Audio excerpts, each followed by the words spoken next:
안녕하세요. 전 칠순을 바라보고 있는 여성입니다. 아들 하나, 딸 둘 낳고 키워 지금은 세 아이들 모두 시집장가 보내고 각자 가정 이루어 잘 살고 있어요. 물론 자식들 출가시켰다고 해서 부모에게 자식 걱정이라곤 모조리 사라질 일은 없으니 여전히 크고 작은 걱정거리를 안고 살고 있습니다만 그럼에도 이만하면 자식들 남부럽지 않게 키워내 각자 제목 잘하고 살고 있다고 제 아이들을 믿고 살고 있어요. 제 나이쯤 먹으신 분들이라면 다들 만만치 않은 세월 동안 쌓아 올린 나름의 인생사를 가지고 계실 것이고 저라고 예외는 아닙니다. 찢어지게 가난한 집 장녀로 태어나 자라면서 서름도 적지 않게 겪었고요. 구구절절 다 말씀드리긴 어렵지만 결혼해서 자식들 셋이나 낳고 살면서 삶에 아무런 굴곡이 없었다고 말하는 건 더 이상한 일이겠죠. 아무것도 모르던 푸릇한 애송이 시절엔 그저 저 사는 것만 이렇게나 지치고 힘드는 것만 같아 부끄럽지만 먼저 돌아가신 친정 부모님들께 죄송하게도 원망스러운 생각 안 하고 살았던 시절도 있었어요. 유년기에 워낙 상처가 많았다 보니 그 기억이 오래도록 절 힘들게 하기도 했습니다. 하지만 그것도 감정이 파도처럼 넘실대던 젊었던 시절의 일이니까 이제 지나간 한때의 일로 생각하고 그 시절의 어린 저를 가여워하며 조금은 나이 든 사람의 너그러움으로 그때를 회상하려곤 해요. 저도 이 나이를 먹는 동안 그저 세월을 헛먹기만 한 건 아니니까요. 그렇게 제겐 이미 먼 옛날 기억으로 멀어져 있던 일들이지만 수십 년 세월 교류가 없던 이들의 입장에선 아직 절 그때 그 가난하고 불우한 모습으로 기억하고 꼭 그 시절 그랬던 것처럼 대하는 이들도 있더군요. 내가 뭘 알고 그랬어? 너 이만큼 신세핀 줄 알았으면 나도 그에 걸맞게 대접해줬겠지. 대접이라니 네가 속으로 나를 어떻게 생각하든 얼마나 무시를 하든 내가 신경 쓸 바도 아니지만 사람 면전에다 대고 그렇게 경우 없이 굴어놓고 아무 문제도 없이 넘어갈 거라고 생각했던 게 더 황당하다.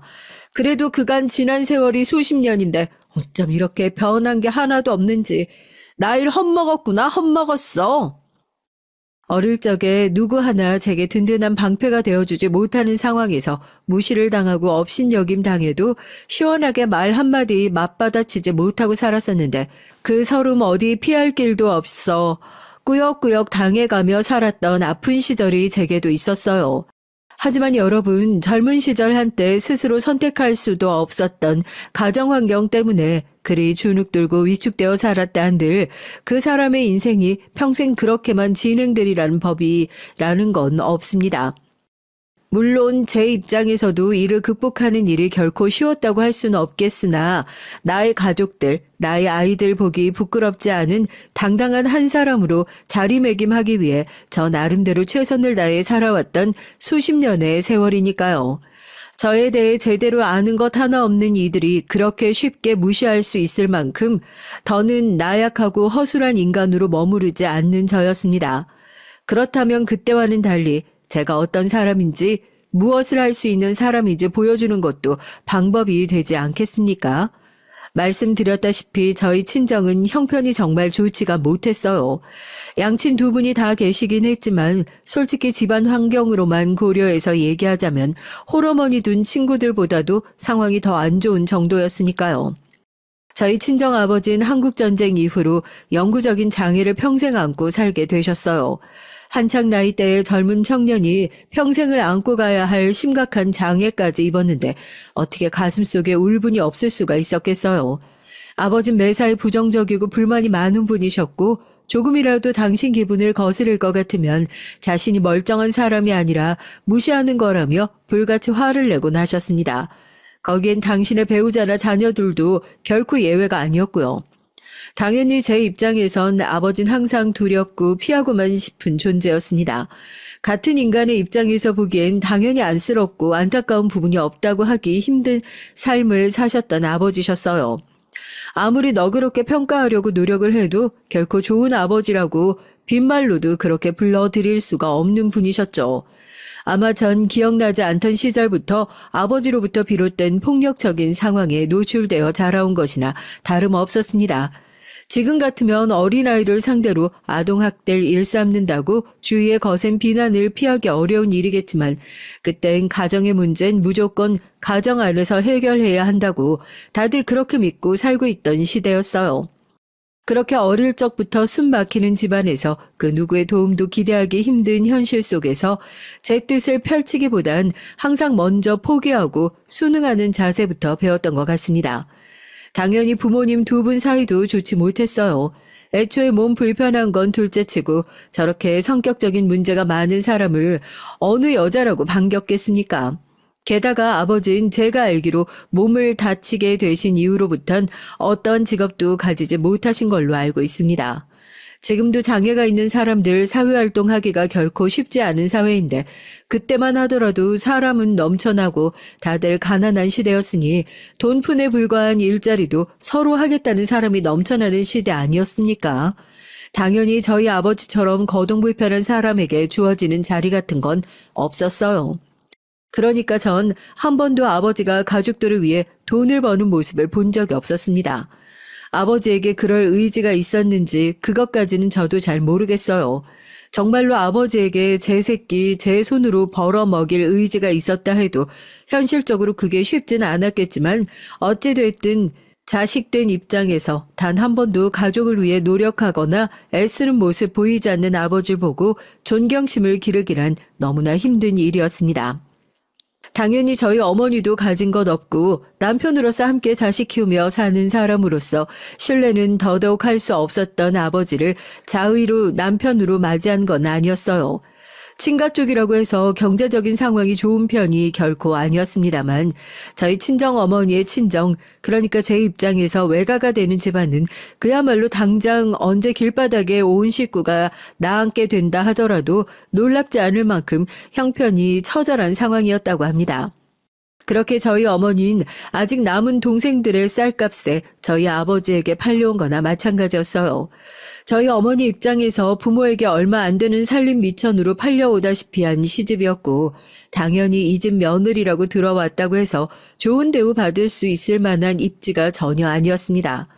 돈 주고 사온 거나 마찬가지였는데 뭐 그렇게 귀한 사람 대접을 해줬겠어요. 제 조부모님 입장에서도 아들 자식 상태가 멀쩡한 것 같으면 결코 들이려 들지 않았을 집안 수준의 며느리를 맞이했으니 당신들께서 쌀값 채우고 데려온 며느리 예뻐하시는 일은 그분들 돌아가실 때까지 일어나지 않았습니다.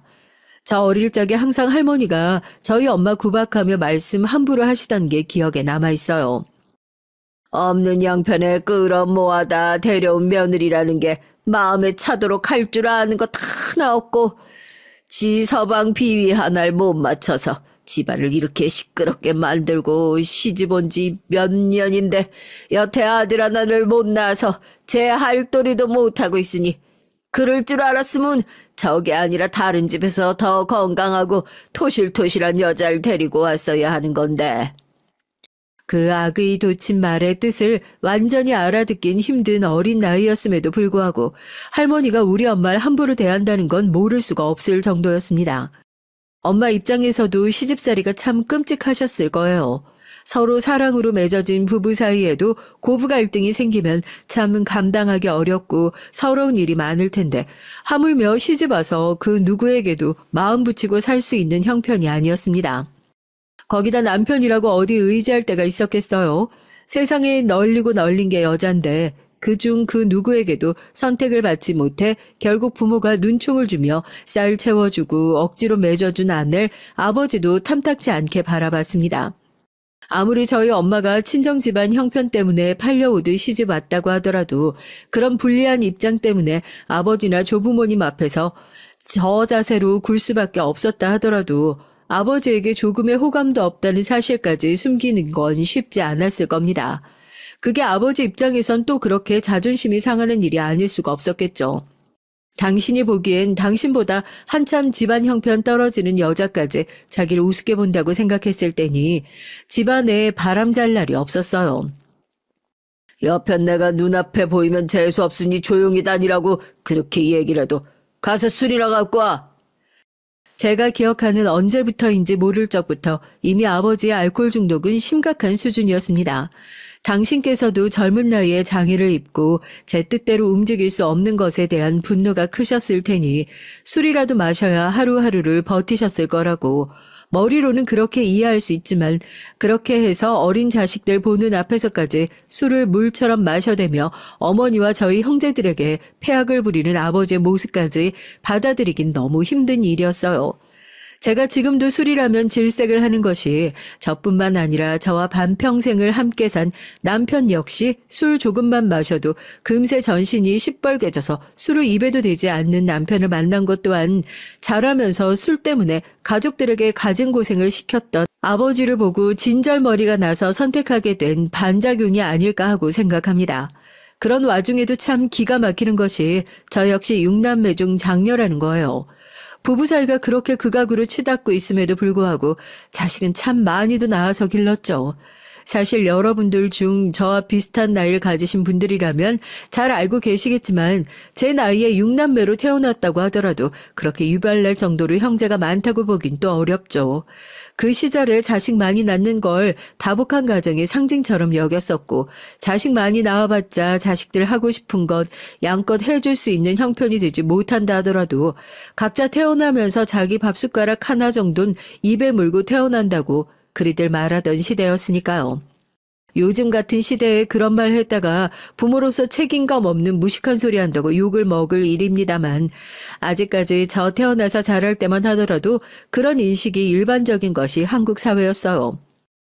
저렇게나 아버지 어머니 사이가 나쁜데 집안에 형제가 줄줄이 딸린 건 자라면서 내내 저에게도 의문인 점이었지만 그렇다고 해서 딸린 식구가 사라지는 것도 아니고 형제들 사지 다 펴고 자지도 못할 좁디 좁은 방 한 칸에서 어깨 접고 몸뚱이 움츠려가며 저희 형제들은 그렇게 자랐습니다. 어머니께서 주변 사람들이 딱하다고 맡긴 허드렛 일 받아오시는 걸로 얼마 되지 않는 끼니를 간신히 해결하며 그야말로 굶어 죽지만 않으며 컸습니다. 아버지 몸 상태가 저렇다고 해서 친가에서 도움을 받을 수 있는 상황은 아니었고요. 외간 도루 이 찢어지는 가난 속에서도 저희가 보태줘야 할 판이었으니 그 누구에게도 도움을 받을 수 있는 형편이 아니었습니다. 자랄 땐 이렇게 먹고 죽으려고 해도 당장 다음 끼니 걱정해야 하는 게 찢어지게 가난한 집안 형편에 자식들 줄줄이 낳아 고생만 시키는 부모에 대한 원망이 어마어마했어요. 하지만 저도 이제 이 나이 먹고 보니까 제 나이 반절밖에 되지 않았던 그 시절의 어머니를 떠올려 보면 얼마나 세상살이가 고단하셨을까 싶어 참 안타깝고 마음이 미어지는 기분입니다. 다 같이 대부분 제대로 갖추지 못하고 못 사는 시대였음에도 그중에서 동네에서도 손에 꼽히게 가난했던 집이 바로 제가 자라던 집이었어요. 단순히 찢어지게 가난하다는 것, 그것만 문제였다면 제가 자라면서 그렇게까지 위축되고 주변으로부터 멸시를 당할 일을 제게 주어진 운명처럼 묵묵히 감내하고 살지만은 않았을 것 같아요. 가난도 참 지긋지긋하게 싫었지만 그보다 더 끔찍해 했던 것이 제 아버지라는 사람이 온 동네 사람으로부터 인간 말종 취급을 받은 것도 모자라 마치 불가촉 천민이라도 된 것처럼 상종조차 하기 싫은 인간 취급을 당하며 온 동네 사람들에게 경멸의 시선을 한 몸에 받는다는 점, 바로 그것이 더 고통스럽고 수치스럽게 느껴졌습니다. 그런 옷깃조차 스치고 싶지 않은 인간과 같이 살고 있는 저희 어머니와 그 자식들인 저희들은 저런 인간 밑에서 죽느니만 못한 삶을 살고 있는 불쌍하고 애잔한 동정의 대상이자 그럼에 누구 하나 선뜻 나서서 도와주고 싶어 하지 않는 마치 동네의 기피 대상처럼 되어 있었죠. 그게 제게 너는 결코 행복해질 일이 없을 거라는 낙인과도 같이 느껴지곤 했습니다. 원래 형편이 어려운 사람 보고 동정하고 안타까워하긴 쉽지만 대부분 그건 그 순간으로 끝나는 일이지 않습니까? 사람은 각자의 인생이 있는 법이고 남의 불행도 내게 와닿을 만큼 현실성이 있는 것이 아니라면 결국은 남의 일에 불과한 거죠. 어릴 땐 여러 가정 환경의 악조건 속에서 주변 사람들의 동정과 멸시의 대상이 되는 것도 속이 부글부글 끓어오를 일이었습니다. 어차피 나 이 비참한 생활하는데 무엇 하나 도움 주지도 않을 사람들이 멋대로 동정까지 하는 게 그렇게 자존심 상하고 수치스러울 수가 없었어요. 그러면서도 마음껏 성질 한번 부릴 수가 없었습니다. 요즘도 어린 여자아이가 속에 있는 말 거르지 않고 그대로 꺼내면 버릇 없다고 꼰대같이 바라보는 이들이 적지 않은데 하물며 그 시절엔 어땠겠어요. 더군다나 제 부친의 성미는 또 어떠했게요. 제가 한 번이라도 주변 사람들 멸시와 동정 묵묵히 받아 넘기지 않고 복받쳐서 서름을 터뜨리기라도 했다면 단박에 제 아비 닮아 어린 것이 벌써부터 성격이 개차반이라느니 어떤 더러운 추문이 제 꼬리 뒤로 붙게 될지 어린 나이에도 그걸 모를 수가 없었습니다. 전 그것만큼은 무슨 일이 있어도 피하고 싶었어요. 지금까지 살면서 가장 듣고 싶지 않은 말 중에 하나가 바로 제가 제 아버지를 닮았다는 말일 겁니다. 그러니 전 항상 그런 사람을 아래로 보고 얕잡아 보는 시선에도 비참한 심정으로 그걸 감내할 수밖에 없었던 거죠. 당장 다른 데 갈 것도 없이 내 아버지라는 사람부터 날 소중하게 여겨주지 않는데 어디에서 누구에게 귀한 대접을 받을 수 있다는 기대를 할 수 있겠어요. 이래서 결코 아무나 부모가 되어선 안 된다고들 하는 건가 봅니다. 가정에서부터 내 부모가 날 대하는 태도가 올바르지 않으면 어린아이 입장에선 건강한 사고방식을 키우기가 쉽지 않은 일이거든요. 내가 어떠한 부당한 일을 당한다 하더라도 든든하게 내 부모님이 내 뒤를 받쳐주실 거라는 믿음이 있다면 두려움을 이기고서라도 나를 함부로 대하는 사람에게 대항할 수 있겠죠. 하지만 아무리 억울한 대우를 당한다 하더라도 나를 믿고 지켜줄 사람이 한 사람도 없다고 생각한다면 당연히 패배적인 사고방식에 물들 수밖에 없지 않겠습니까? 하물며 그것이 나를 낳아준 아버지라 하면 더할 테고요.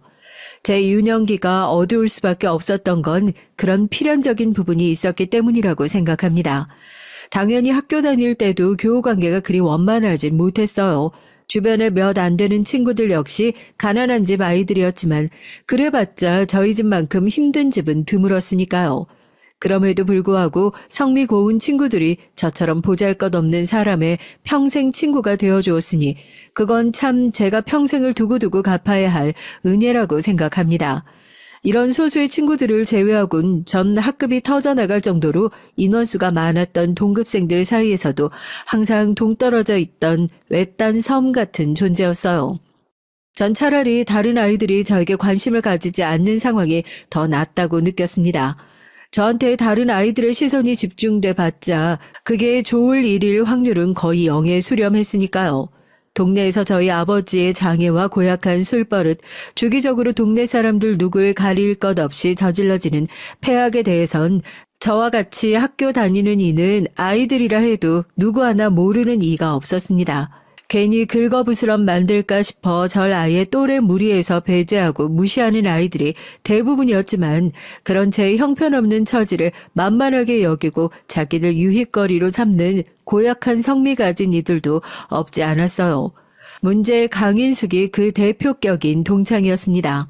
문제의 그 동창은 꽤나 시끄러운 성격의 보유자였죠.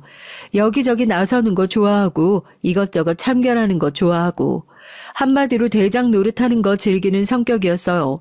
저처럼 어떻게든 사람들 눈에 조금이라도 띄고 싶지 않아 하는 성격을 가진 사람과는 그야말로 상극이나 마찬가지였죠. 사실 같은 학교 다니고 있다는 것 외엔 저랑 강인숙에게 별 접점은 없었습니다. 집이 서로 가까운 것도 아니었고 그 이전에 친분이 있던 것도 아니었고요. 그러던 강인숙과 고등학교 2학년 같은 반이 되기 시작하면서 강인숙의 저를 향한 일방적인 괴롭힘이 시작됐어요. 사실 계기는 아주 사소한 것이었습니다. 인수가 쉬는 시간에 교무실로 들르거라. 네. 네. 담임 선생님의 호출에 동시에 두 사람이 대답을 했어요. 네, 제 이름도 인숙이거든요. 정인숙. 제 나이 또래의 여성분들이라면 아주 흔하게 접하셨던 이름일 겁니다. 사실 저희 학교에 저와 이름이 같은 여하구가 강인숙 하나만은 아니었어요. 그만큼 흔한 이름이었죠. 이미 중학교 시절에도 저와 성까지 똑같은 친구가 있어서 여러 번 헷갈리는 일도 있었습니다. 사실 그게 저한텐 그다지 커다란 사건이라고 보긴 어려웠어요. 하지만 강인숙 입장에선 그렇지 않았나 봅니다. 재수없게 진짜. 하필이면 저런 거랑 괜히 이름이 똑같아가지고. 강인숙 입장에선 저처럼 가정환경 형편없는 사람이랑 이름이 같아서 오해할 일이 생기는 것 자체가 아주 기분 나쁘게 생각하는 것 같더라고요. 그 심정을 아주 이해 못하는 건 아니었습니다. 저야 이 부유하지 못한 동네에서도 취급이 가장 형편없는 집안에 아무것도 내세울 것 없는 장녀였고, 그런 저와 비록 이름이 같다고 해서 한 대 묶이는 것만으로도 자존심 상해하는 것 같았거든요. 제 입장에서야 그게 제가 의도한 일도 아니고 저라고 저와 이름이 같아 오해를 받았다고 저렇게 대놓고 기분 나쁜 티를 있는 대로 내는 성깔 못 떼어먹은 계집애와 딱히 친하게 지내고 싶은 생각조차 없었습니다. 아마 다른이 같았으면 그저 그 정도로 하고 넘어가고 끝냈을지도 몰랐을 문제였어요. 하지만 제 입장에선 아주 불운하게도 강인숙은 상당히 성격에 집요한 데가 있었고, 특히나 자기가 조금이라도 손해를 본다 싶으면 절대로 그걸 그냥 넘기고 드는 성격이 아니었습니다. 그렇다고 해서 강인숙의 평소 평판이 저와 오해를 받았다는 것만으로 대단한 모욕감을 느낄 만큼 훌륭했다고 생각하진 않지만 그쪽 입장은 달랐나 보죠. 야! 그제도 너네 아버지 술 처먹고 온 동네 사람 붙들고 시비 털고 다녔다며? 꼴이 그러면 창피한 줄을 알고 얌전히 집안에 처박혀 있던가. 동네 창피하게 그게 무슨 짓이래? 강인숙이 제 눈치를 보며 비위를 맞추려 드는 아양 떠는 무리들과 함께 제 책상으로 우르르 몰려와선 제 교과서며 물건들을 툭툭 건드리며 시비를 걸기 일쑤였어요. 강인숙만큼 집요하진 않았다 하더라도 질 나쁜 것들한테 비슷한 괴롭힘을 받은 경험이 없지 않았던 저였기에 괜히 거기에 눈에 띄는 반응했다가 절 괴롭히는 것에 재미 붙이게 만들 거라는 걸 알고 있었습니다. 그것이 곤혹스러운 시간을 더 길어지게 할 뿐이라는 걸 이미 체득한 저였기 때문에 무대응으로 일관하려고 했었어요. 야, 너 지금 내 말 무시하냐? 쥐뿔도 없는 게 그래도 혼자 구석에 처박혀 있는 게 안쓰러워서 말이나 한번 붙여보려고 했더니 성격 더러운 거 꼭 지 아비 닮았나 보네? 제가 말씀드렸죠. 제가 가장 치가 떨리게 듣고 싶지 않아 하는 말이 바로 제가 제 아버지 닮았다는 말이었단 말입니다. 어지간한 모욕엔 웬만큼 단련이 되어 있던 저도 그 말만큼은 너무 수치스럽고 열이 뻗쳐서 그만 표정이 굳었더니 재미있는 건수라도 발견했다는 듯 강인숙이 신이 나서 빈정거렸어요. 하긴 자식이 부모 안 닮았으면 누구 닮았겠어. 너 그러고 사는 것도 다 네 부모 닮아 그런 거겠지? 싸가지가 없어도 보통 없는 게 아니었습니다. 자식 앞에서 아무리 모자란 부모라곤 하나 면전에다 대고 부모 욕을 하는 인성이라니 더 설명할 것도 없겠죠. 일찌감치 싹수가 노란 계집애였어요. 전 그 강인숙이 정말 치가 떨리도록 싫었습니다. 지금껏 주변에서 자기 가족들을 무시한 이들도 많았고 이런 식으로 제게 시비를 걸어오는 이들도 적지 않았지만 그 중에서도 강인숙은 가장 질이 나쁜 축에 속했어요. 이제 겨우 제 또래 10몇 살짜리 여자의 입에서 나오는 단어라곤 믿기지 않을 정도로 저열하고 추잡스러운 막말을 거리낌 없이 하기 시작하는 강인숙이었죠. 제가 차마 제 입이 더러워지는 기분이라 순화해서 말해서 이 정도지 저희 아버지가 가지고 있던 장애를 약점 삼아 비하하고 모욕하는 발언 또한 서슴지 않았습니다. 제 아버지와 시비가 붙은 비슷한 개차반 중년 남성들이나 의도적으로 저희 아버지 자존심을 깎아내리려고 내뱉을 만한 천박하기 짝이 없는 장애인 비하였어요. 지금은 그래도 장애인에 대한 인식이 예전 같진 않아서 무식하게 그런 막말 내뱉는 것만으로도 주변 사람들에게 인간 말종 취급받기 십상인 발언들이겠지만 그때까지만 하더라도 장애인에 대한 인식이 밑바닥이라 할 수 있었던 때였죠. 도저히 10대 여고생의 입에서 나오는 발언이라고 생각하기엔 저열하기가 혀를 내두를 정도의 모욕을 눈 하나 깜짝하지 않고 오히려 제 반응을 보며 즐겁기까지 하다는 듯이 내뱉는 강인숙이었습니다. 제가 저희 아버지를 사랑하고 존경하지 않는다고 해서 묵묵히 견딜 수 있을 만한 성질의 것들이 아니었어요. 마음만 같아선 저 상스러운 계집에 귀싸대기에 올려붙이고 머리털을 죄에 뽑아서 전교생 앞에서 모욕이란 모욕은 있는 대로 다 주고 싶다는 생각을 수천 번 수만 번은 했을 겁니다. 하지만 본래부터 학교에서의 제 입지라는 것 자체가 형편없는 지경이었어요. 간신히 마음을 연 극소수의 친구들 역시 절 도와줄 수 있을 만한 처지의 친구들은 되지 못했습니다. 그 애들도 무서웠겠죠. 저희 집만큼 처절하진 않다 하더라도 다들 집안 환경이 어려운 친구들이었고 그 부모들이 자식의 든든한 방패막이가 되어주지 못하는 집안이었어요. 동네 자체가 부유한 동네는 아니었다 보니 강인숙 자체도 집안이 그렇게 대단하게 잘 사는 건 아니었어요. 제가 학창시절을 보낸 지방의 소도시인 양질의 일자리가 풍부한 곳은 아니었습니다. 성인 남성들의 대부분이 인근의 규모가 그리 크지 않은 공장에서 일하며 생계를 유지하는 경우가 대부분이었는데요. 그래서 학우들의 대부분이 부모님이 같은 공장에서 일하시는 인맥으로 연결되어 있는 경우가 많았습니다. 그 못돼 처먹은 강인숙이 집안에 대단하게 재산이 있는 것도 아니면서 수준 비슷한 추종자들을 몰고 다녔던 것 역시 그 아버지가 문제의 그 공장 중간 관리직급으로 일하고 있기 때문이었어요. 사실 그 공장 실질적인 주인은 저희 고향 출신의 사람이 아니라 인근 대도시의 자산가였습니다. 운 좋게도 공장 설립 초창기에 줄을 잘 댄 덕에 강인숙의 아버지가 공장 인부들의 중간관리자 직급을 꿰찰 수는 있었지만 그렇다고 해서 실질적으로 공장을 운영하는 데 권리가 있거나 한 정도로 막강한 힘을 가진 것도 아니었어요. 하지만 그럼에도 불구하고 어차피 주변에서 넘쳐나는 노동력 중 제 눈에 차지 않는 이들을 몇 마디 이간질로 상급 관리자에게 모함할 정도는 되는 딱 그 정도 수준이었나 보더라고요. 워낙 저희 지역에서 그 공장만한 직장을 찾아보기가 힘든 형편이었고 얼마 되지 않는 월급이나마 꼬박꼬박 달마다 집으로 가져가 새끼들 먹여 살리기 위해선 더럽고 치사해도 그 알량한 권력 행사하는 강인숙의 아버지 눈치를 볼 수밖에 없었던 거죠. 속으론 다들 이를 부득부득 알면서도 각자의 자식들 통해 강인숙 심기 거스르지 않도록 당부를 할 수밖에 없었던 겁니다. 강인숙이 그 천박하고 못되어 먹은 짓거리 다 누구한테 배웠겠어요. 꼭 제 아비 하는 짓거리 그대로 쏙 빼닮아서 저러는 거였죠. 가까운 친구가 저 같은 일 당하더라도 쉽게 나서기 어려운 상황에서 가뜩이나 동네에서 가장 처지 나쁘고 소문이 안 좋은 집안의 천덕꾸러기 딸 자식에 불과한 절 나서서 도와줄 수 있는 동창이 있을 리가 없었습니다.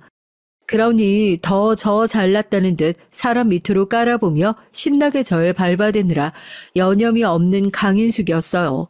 원래 호랑이 없는 곳에선 여우가 왕노릇한다고 하잖아요. 강인숙 하는 꼴이 딱 그랬습니다. 그런데다 저희 집 형편은 날이 갈수록 나빠지면 나빠졌지 조금도 개선의 기미가 보이질 않았어요.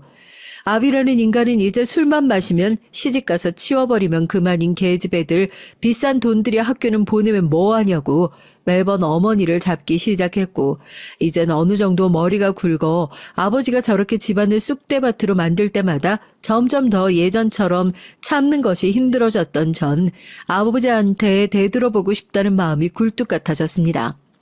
그럴 때마다 묵묵히 입 한 번 떼지 않으면서 분노에 부들부들 떠는 제 주먹을 힘주어 꽉 내리 누르는 친정 어머니셨죠.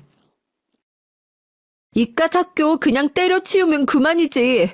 우리 집 형편에 당장 애들 밥 먹이는 건 어려울 판에 학교는 무슨 학교야? 학교 졸업한다고 해서 대학 보내줄 수 있는 것도 아니면서 이런 취급 당하느니 차라리 하루라도 빨리 어디 공장이라도 들어가서 내 힘으로 돈 벌어서 이 집구석에서 하루라도 빨리 나가는 게 내 숨통 트이는 유일한 길이야. 제가 엄마에게 이렇게 대들었을 때 항상 아버지의 폐하게 침묵으로만 일관하던 엄마가 그 어느 때보다 사나운 눈빛으로 이렇게 으름장을 놓으셨습니다. 말 같지도 않은 소리 하지도 마. 내가 뭐 때문에 저 인간 말종 지금껏 견디고 눈먼 장님처럼 벙어리처럼 살아왔는데 학교를 그만둬? 너 고등학교라도 안 나오면 앞으로 무슨 수로 먹고 살 건데? 너 지금까지 네 아비라는 인간한테 이따위 취급밖에 못 받고 산 거 억울하지도 않니? 적어도 고등학교라도 마치고 졸업장이라도 따내야 사람 구실하고 살 거 아니야. 쌀 몇 포대에 팔려왔던 이유로 자식들 앞에서까지 폐악 부리는 남편, 그저 묵묵히 감내하기만 하던 어머니도 미웠는데 그런 어머니 속에서도 저렇게 불같이 끓어오르는 것이 있었다는 점은 저도 그때서야 알게 됐어요. 하루에도 몇 번씩 뛰쳐나가서 저 혼자 살 길 찾고 싶다가도 그런 엄마의 눈에 핏대까지 세우며 저를 붙들던 모습 생각하면 저도 이를 악물고 참을 수밖에 없었습니다. 게다가 제가 정말로 학교라도 관둬버리면 아버지 비난의 화살이 어린 동생들에게 향할 걸 생각하니 더더욱 제 멋대로 움직일 수가 없었어요. 그러는 동안에도 가진 것 없어 학교에서 서름 겪는 일은 여전히 일어났고 세상 살 판이 난 강인숙의 괴롭힘 역시 이어졌습니다. 그걸 감내했던 건 저 못된 계집애가 무서워서가 아니라 내 어머니, 내 동생들 생각해서 어떻게든 졸업할 때까진 이 악물고 버텨야 한다는 바로 그 생각에서였어요. 졸업 전까지 끝나지 않을 것만 같았던 강인숙의 괴롭힘은 고3이 되어 반이 갈라지고 나름대로 대학 문턱이라도 밟아보겠다며 깔짝거리는 강인숙 관심사가 제게서 멀어지는 바람에 자연스럽게 줄어들게 됐습니다. 어차피 그 꼴통인 머리로 제대로 된 대학 가긴 글렀다고 생각하면서도 차라리 관심사가 그렇게라도 제게서 멀어진 것이 다행이라고 생각했어요. 하지만 그렇다고 해서 강인숙에 대한 제 악감정이 줄어들 일은 결코 없었고요. 저도 하도 주변으로부터 당하고 산 게 많아서 그런지 어린 나이부터 맺힌 게 꽤 많은 편이었죠. 그 중에서도 정점을 찍었던 게 강인숙이었으니 강인숙의 필요에 따라 제게 관심이 멀어졌다 한들 제가 강인숙에 대한 더러운 인상을 바꿀 일은 결코 없었습니다. 그렇게 전 상처 가득한 어린 마음 안고 간신히 여고를 졸업할 수 있었고 졸업과 동시에 그 지긋지긋한 고향 지방을 떠나 다른 도시로 돈 벌러 나가면서 강인숙과의 소식도 끊기게 됐어요. 마침 저 고등학교 졸업할 무렵 그토록 자식들 평생을 괴롭게 했던 아버지가 간경화로 결국 세상을 떠나셨습니다. 솔직한 심정을 말씀드리자면 그게 제겐 해방과도 같이 느껴졌어요. 아버지가 돌아가셨다는데 슬프거나 안타깝다는 감정보단 후련함과 허무함이 느껴질 지경이었지만 결과적으로 아버지가 돌아가시면서 영영 형편 좋아질 일 없다 여겼던 친정 사정도 아버지 계실 때보단 그나마 나아졌습니다. 적어도 어머니가 벌어오는 돈 빼앗아다 술 먹겠다고 난동 부리지 않는 아버지 없다는 것만으로도 그래도 당장 동생들 밥 굶길까 걱정하지 않을 정도는 됐던 거죠. 저도 외지로 나가 일을 하고 동생들 하나씩 졸업할 때마다 저 일하는 곳 소개통에 일도 알아봐주고 그렇게 저희 식구들 저 여고 졸업하고 몇 년 안에 다들 거처를 고향에서 완전히 옮겨왔습니다. 사는 내내 그렇게나 지긋지긋하게 떠나오고 싶었던 곳이니 막내까지 어머니와 함께 저 지내던 도시로 넘어오게 되면서부턴 고향 소식이라곤 의식적으로라도 싹 다 끊어버렸어요. 동생들 어느 정도 자리 잡군 저도 이제 제 인생에 조금은 욕심을 내어 예전 같았으면 꿈조차 꾸지 못했을 야간 대학도 등록하고 그렇게 부모로부터 채울 수 없던 것들 스스로 채우기 시작하며 항상 기죽어 있고 위축되었던 성격에도 조금씩 변화가 생기기 시작했습니다. 여전히 세상은 각박하고 결코 쉽지만 않았지만 그래도 조금이나마 원하는 것 내 힘으로 이룰 수 있다는 경험은 정말로 큰 자산이 되어줬어요. 남편을 처음 만났던 것도 야간대학에서 공부를 할 때였습니다. 당시 석사과정 밟으며 강의를 하고 있었던 남편과 부부의 영까지 맺게 된 것이었죠. 여전히 가난한 집안 아무것도 내세울 것 없는 아가씨였던 절 처음엔 시부모님께서 탐탁치 않아 하셨지만 저희 시댁이나 남편에게 제가 부족한 사람이라는 것 알고 더 나은 사람이 되기 위해 노력하는 모습을 예쁘게 봐주셨습니다. 남편은 배움에 대한 제 의지를 높이 사는 사람이었기에 어려운 환경 속에서도 조금씩 발전하기 위해 노력하는 절 항상 변함없이 응원해주는 고마운 사람이었죠. 세상에 대한 원망만 가득해서 한껏 날개를 움츠린 모습으로 의기소침했던 모습으로 지냈던 제가 지금 이만큼이라도 어깨를 펴고 당당해질 수 있었던 것 또한 가족들의 끊임없는 응원이 있었기 때문에 가능했다고 생각해요. 아이를 낳고 나서 내 새끼들만큼은 내가 자랐을 때 같은 그런 서름 겪게 하지 않으려고 정말 최선을 다해서 살았습니다. 저 같은 사람 믿어주고 항상 힘이 되어준 남편이었으니 남편 역시 그의 꿈을 이룰 수 있도록 내조에도 최선을 다했고요. 그렇게 새끼들 각자 제 갈 길을 찾아 훌훌 날아갈 수 있을 때까지 키워놓고 남편 역시 자기 하는 일을 잡아 지낼 수 있게 되자 수십 년의 세월이 쏜살같이 흘러만 갔어요. 이젠 저도 나이를 먹어 머리엔 흰머리가 늘어가고 세상에 상처받아 한껏 뾰족했던 모서리도 세월의 풍파에 부드럽게 깎여 조금은 둥근 사람이 되어가고 있었습니다. 그동안 아이들 키우고 남편 뒷바라지하느라 바쁘다는 핑계로 소원했던 여고 시절 몇 안 되는 친구들과도 지난 일들 그리 날 세우지 않고 이야기할 수 있게 됐죠.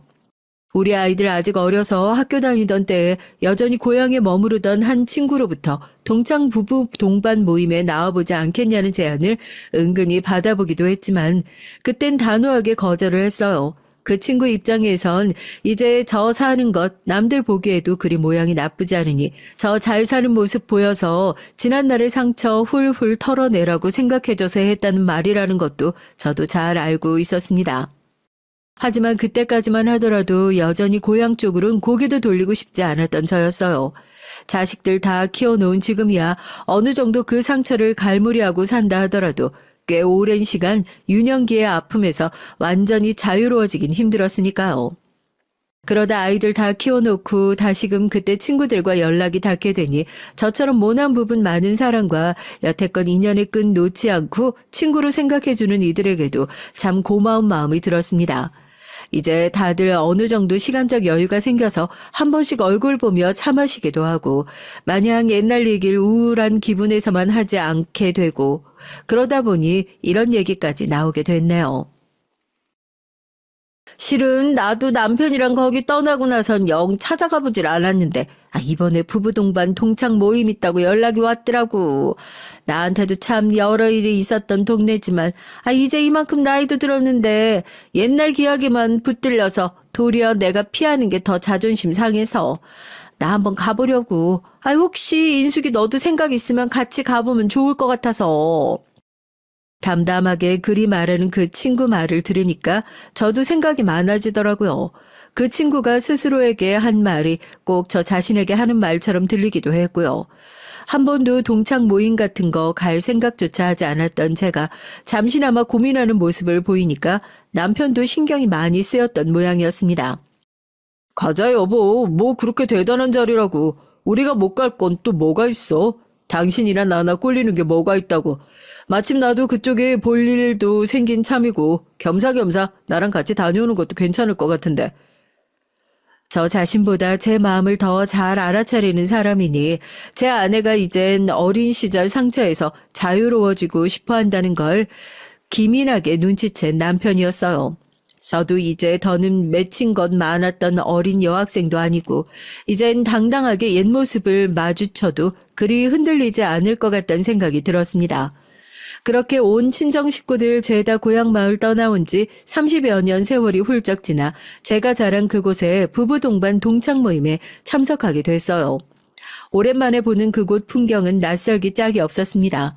30년 세월이야 소도시 하나 몰라보도록 바꾸는 데엔 차고 넘치는 시간이죠.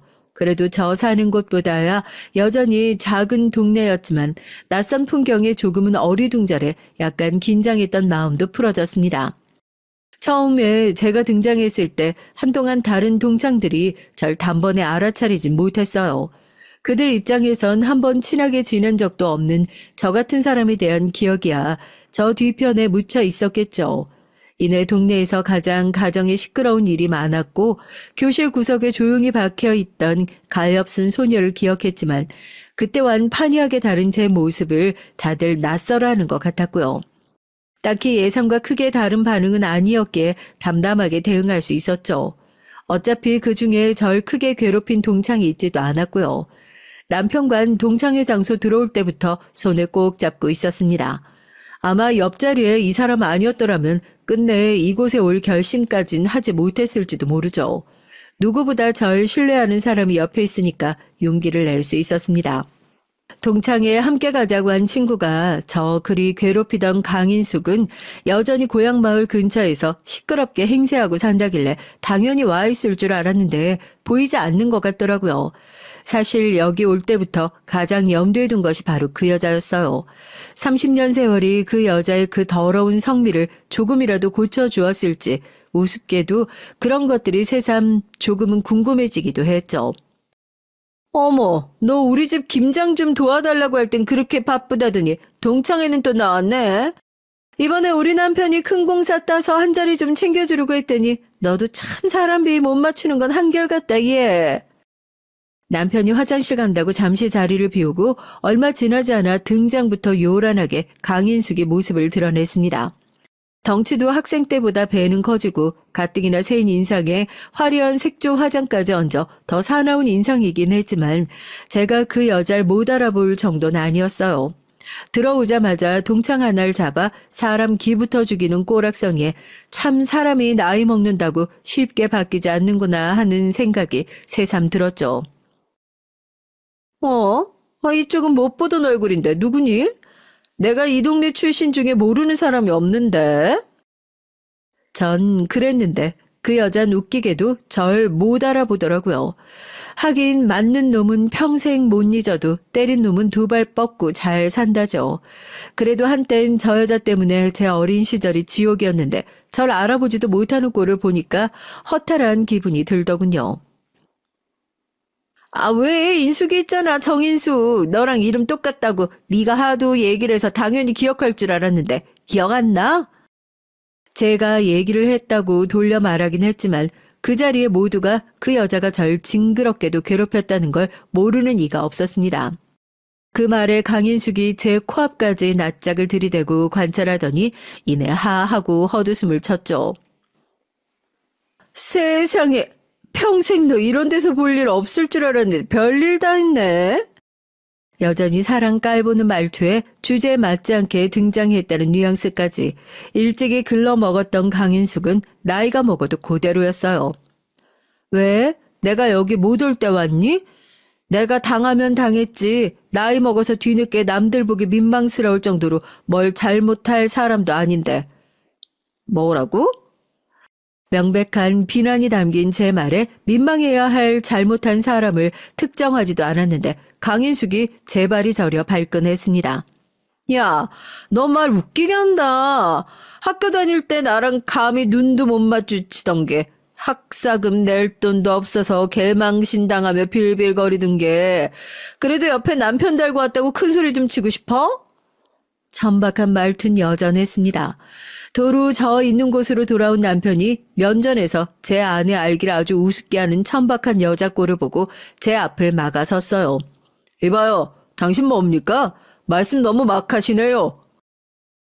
남편은 모르나 본데 얘 원래 이런 취급받던 애예요. 그 양편에 용케 시집은 가서 옛날 일 입 싹 닫고 사는 모양인데 그쪽도 참 안 됐네. 야, 너 여기가 어디라고 기어나와서 내 앞에서 고개 빳빳하게 쳐들고 있어.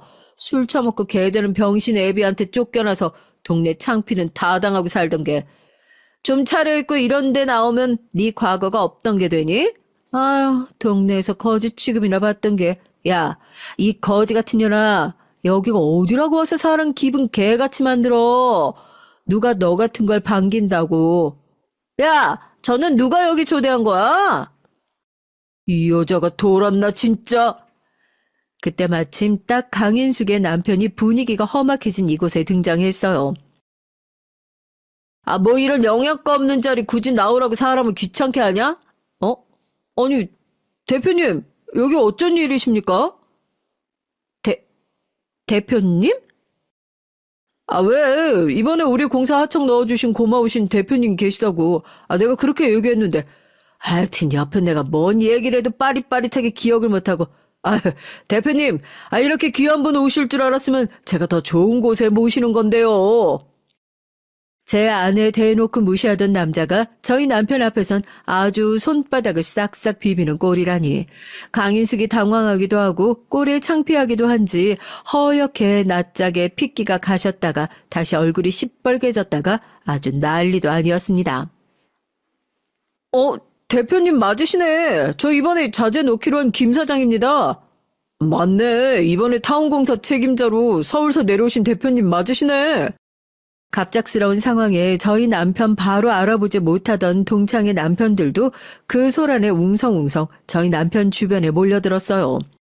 아, 저기 저 경우 없는 여자가 장 사장 와이프였습니까? 예? 방금 내 아내한테 거지 같은 년이 어쩌고 내 장인어른 병신이니 하면서 오만 쌍욕을 다 퍼붓던데 자세한 건 저 여자한테 직접 들으시고 난 내 아내 이따위로 무시한 집안 내 사업 못 주니까 계약 얘기 오가던 거 없던 일로 합시다. 예? 아, 대표님, 그게 무슨 말씀이십니까? 제가 이 공사 따내겠다고 투자한 게 얼만데 그러시면 안 되죠. 그러면 안 되는 건 당신 와이프 언행이지. 아직도 어떻게 해야 하는지 상황 파악이 안 되나? 그 말의 순간 남자 눈이 뒤집어지더니 뒤에서 이 사태를 어쩔 줄 모르고 보고 서 있던 강인숙 팔목을 우악스럽게 잡아 끌고 그대로 제 앞에 강제로 확 무릎을 꿇렸어요. 강인숙 무릎이 바닥에 부딪혀 퍽 소리가 날 정도였습니다. 대표님, 정황은 모르겠지만 이 여자가 원래도 생각이 짧아서 이런 실수 많이 하는 여자입니다. 그렇게 조심을 시켜도 날뛰더니 도대체 무슨 짓거리를 한 거야. 아유, 당장 사모님께 사과드리지 못해? 그 여자의 100번 그런 꼴 당해도 고소한 여자지만 그래도 저 남장 강인숙 남편이라는 사람이 제 부인 해명 한번 들을 생각도 없이 곧장 처음 보는 여자 앞에 무릎을 꿇리더군요. 강인숙이 집에서 남편한테 어떤 취급을 받고 사는지 더 볼 것도 없어 보였어요. 왜 이래? 내가 뭘 잘못했다고? 이게 아직도 정신 못 차리고. 당장 제 마누라 한 대 칠 기세인 남자 꼴을 보니 굳이 이 꼴 더 보고 있어야 하나 싶은 생각이 들더라고요. 참 너도 인간 변하지 않는구나. 그래도 지난 세월이 30년인데 어째 그렇게밖에 못 살았다니. 너도 참 딱한 인간이다. 불쌍하다, 불쌍해. 뭐, 불쌍? 그 입 안 닥쳐? 강인숙 긁는 제 말에 여전히 자존심 세우며 발끈하자마자 그 남편에게 우악스럽게 제지당했어요. 더 얘기할 것도 없네. 구질구질하게 일 문제로 연락할 생각 말고 지방건사나 잘하시오. 대표님, 대표님! 강인숙 남편이 절박하게 매달리는 거 싹 무시하고 저희 부부는 그 자리 떴어요. 여보, 괜찮아? 이제 와서 안 괜찮을 게 뭐 있어. 그래도 남편 건축사무소 대표까지 만들어 놓은 보람이 있네. 시원하다, 시원해.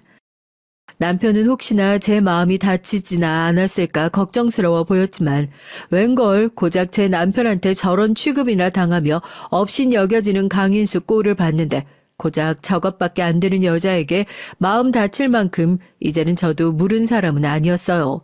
딱히 복수를 하고자 나온 자리는 아니었지만 지난 시간 저 여자에게 받았던 생채기가 가볍게 느껴질 만큼 그 존재가 작게 느껴질 수밖에 없었던 사건이었죠. 후에 강인숙이 무려 서울까지 올라와 저희 집 앞에 무릎 꿇고 뒤늦게 사죄하겠다며 악어의 눈물을 흘렸습니다. 옆에선 자기 남편 서슬퍼런 기세에 바짝 겁에 질려서 죽상을 하고 있었지만 그 사과에 이제와 저 여자 진심이 들어있을 리가 없죠. 이젠 그저 남루하기 짝이 없는 여자에게 시간 뺏기는 것도 아깝단 생각이 들어 물론 대문조차 열어주지 않았어요. 결국 남편은 강인숙 남편이 아닌 다른 업체와 하청 계약을 체결했고요. 뭐 더 나은 조건의 업체와 계약하긴 했지만 강인숙 남편 입장에선 제 경솔한 마누라 주둥이 때문에 이 사달이 난 셈이었으니 앞으로 길이길이 잡들을 당하겠죠. 강인숙이 걔 친정도 다니던 회사 자금 횡령하다가 낙동강 오리알 돼서 시댁이나 남편한테 그렇게 무시를 당하고 산다대. 그래놓고 동창에 나와선 재벌을 개 못 주고 그렇게 나대고 다니고 요새 남편이 집 밖으로 나가지도 못하게 가둬놓고 사는지 걔 꼴 보기 싫은 낯짝 볼 일 없어서 그건 참 좋더라. 그렇게 주변 사람들 앙심 품고 살게 만들더니 딱 제 성질머리에 맞는 짝 만나서 살고 있던 강인숙이었어요. 다른 사람 같으면 안 되었단 생각도 들 법하지만 그게 강인숙이라 하니 솔직히 그리 안타깝게만 느껴지지 않더군요. 그것도 벌써 몇 년이 지난 얘기예요. 그 낯짝 두꺼운 여자도 제 동창들 다 보는 앞에서 그리 무시당하던 제 앞에 강제로 무릎까지 꿇었던 것이 여간 수치스러운 일이 아니었든지 그러고 다시는 동창들 앞에 모습 드러내는 일 없었습니다. 저야 그날 이후로 조금이나마 남아있던 일말에 맺힌 것들도 훌훌 다 털어버렸죠. 솔직히 말하자면 상대가 너무나 허접하게 느껴져서 오히려 김이 좀 빠진 기분도 들어요. 죄 짓고 살지 말자, 남의 가슴에 대못 박으며 살지 말자, 참 당연한 말이지만 그 여자 마지막 모습을 떠올리며 다시금 되새긴 말이기도 합니다. 여러분, 이제 저 더는 그 여자와는 아무런 상관도 없이 잘 먹고 잘 살고 있으니 이보다 더 통쾌한 복수가 또 어디 있겠어요. 전 이것만으로도 만족하고 살렵니다. 이야기 들어주신 여러분들께 진심으로 감사드려요. 안녕하세요. 전 경기도에 살고 있는 여자입니다. 시댁에서 주로 시어머니 때문에 일어나는 이모저모가 여성들 입장에선 압도적으로 많다고 여겨질 텐데요. 저는 주된 인물이 시아버지 쪽이었어요. 옛날에 가정에서 정말 폭군 그 자체셨던 분이라고 하고요. 시어머니께서 말려도 소용이 없다고 하죠. 자식들에게 엄청 무섭게 구는 분이셨습니다. 제 남편에게 남동생이 있거든요. 시동생하고 둘이 2살밖에 차이가 안 나니 자라면서 뭐든 함께하면서 한 세트처럼 여겨졌을 형제가 아닐 수 없습니다. 그런 아들들이 조금만 크고 나도 당신에게 기어오를까봐 겁이 난다고 하시면서 시아버지께서는 항상 그런 싹을 미리 밟아놔야 한다고 주장을 하셨어요. 정신머리 교육은 제깍제깍 시켜놔야 돼. 안 그러면 키워준 은혜도 모르고 지 애비한테 반항하고 달려드는 게 사내 놈들이야. 대간절 왜 그렇게 생각하셨는진 정말 의문이네요. 군대 뺨치게 아들들을 향해서 거의 명령조로 말씀을 하셨고요. 당장 튀어가서 물 한 잔 떠오도록 한다. 실시! 그러면 남편이고 시동생이고 사색이 돼서 물을 들어 용수철처럼 튀어가야 했죠. 절대 장난조로 농담 삼아서 시아버지께선 그리 구신 게 아니었고 진지하고 무섭게 구셨어요. 공포스럽게 말이죠. 그래서 남편과 시동생 형제는 아주 어렸을 때부터 시아버지께서 또 어떤 명령을 내리실까 그게 걱정되고 경계가 돼서 집에선 잔뜩 신경을 곤두세우고 있는 아이들이었다고 해요. 어렸을 때 정신교육을 똑바로 시켜야 한다는 명목하에 시아버지께선 당신의 아들들에게 벽에 등을 딱 붙여서 차렷 자세로 있으라고 명령하셨고 그게 1시간 넘게 이어질 때도 있었습니다. 생각해보세요. 그런 자세로 있으면 어른이라 할지라도 좀이 쑤시고 다리가 아파서 오래 못 버팁니다. 바른 자세에 바른 정신이 깃드는 법이야. 그러니까 자세 흐트러지지 말고 똑바로 서 있어 이것들아. 하지만 잔인하게 누나를 빛내며 명령하는 부친의 모습을 보고 감히 어린 아이들을 거역할 생각을 못했죠. 다리가 저절로 후들후들거리고 등이 간지럽고 종국엔 정신이 아득해지는 느낌 또한 들었고요. 그러다가 시동생이 그 자리에서 오줌을 지렸습니다. 똑바로 서 있는 거 하나도 제대로 못해서 뭘 어쩌겠다는 거야? 오줌이나 질질 싸고 있네.